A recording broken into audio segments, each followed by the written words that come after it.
They're taking them all. That's not our issue.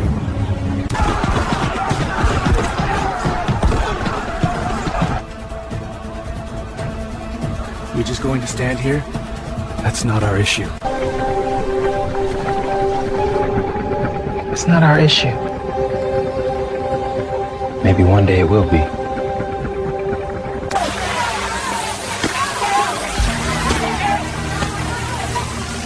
That's not our issue. During an early morning raid, families were separated as agents executed federal warrants taking parents and children into custody. I just ripping that little girl away. It's awful. Yeah, but it ain't our fight. Man, that's messed up. They're taking kids, bro. Heartless. Yeah, but that ain't our issue.